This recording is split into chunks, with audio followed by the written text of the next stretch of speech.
Hello! Good morning guys! Sabado ngayon, dalawang consecutive Saturday ang day off ko kasi nga nakiusap si babae. Yung amo ko na mag-day off daw ako ng Sabado ulit ngayon. So solo ko na naman ang araw na ito. Tapos kahapon may dumating na in-order ko. Tinry ko lang kasi kagaya niyan, lagi akong nag-iisa. Kasi nga, mahirap din kasi pag marami kang kasama, lalo na kapag may mga gusto kong pupuntahan. Kaya nag-order na lang ako ng, ito yung C10 selfie stick tripod tracking stabilizer with built-in camera. Ito kaya kahapon di ko pa to tingnan ko na, i-check ko na lang. Kaya ngayon itatry natin. Kasi mayroon siyang iniikot yung DC mode.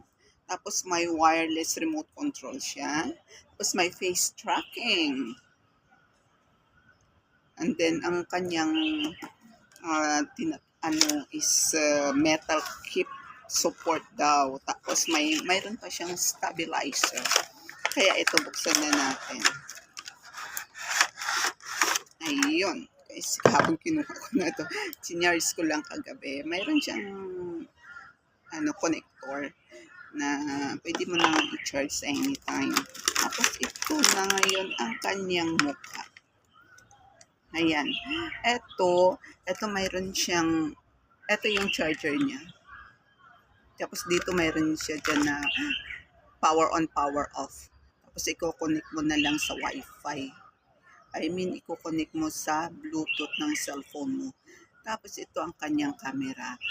Natanong nyo bakit umiikot? Kasi nga mayroon siyang stabilizer.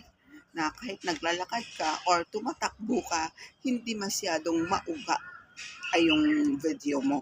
Ito naman. Ito yun yung tinatawag niya. Pwede mo umiikot yan, nagtitwist siya. Kagaya ng gusto mo ng DC mode, umiikot siya, ganun. Basta ita-try ko lang ito mamaya kasi kahapon wala akong time na magta-try kasi. Pero maganda naman siya eh. Ayan. Ito ang kanyang remote control. Meron siyang remote control. Tapos, ito, pwede mo nang siyang habaan ganito. Parang ganito lang yata kahaba siya. Tapos, ito ang kanyang, yan, yung paa niya, pinakapaa niya. Pero okay naman din naman na kailangan yung mahaba. Pero ito, try natin kasi ito daw umiikot daw siya. Pero hindi ko pa nga na-try. Tingnan natin. Ito yata ang umiikot. Kasi lang ito naman is flexible. And ganyan, kung gusto mo nakataob yung phone mo, pwede siya. Pwede nakatayo, pwede nakahiga. Horizontal and vertical. Kaya tingnan natin mamaya kung maging effective pa siya.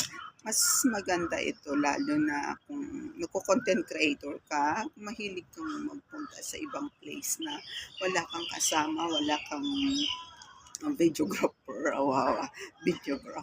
Hindi. Kumbaga, natutuwa lang kasi ako na magbe-video ng mga magagandang lugar at saka during day off ko naman, ito naman talaga ang ginagawa ko. Ayoko kasi na nakaupo lang, gusto ko mag-explore lagi. Sige guys, try ko na lang ito mamaya at thank you for watching.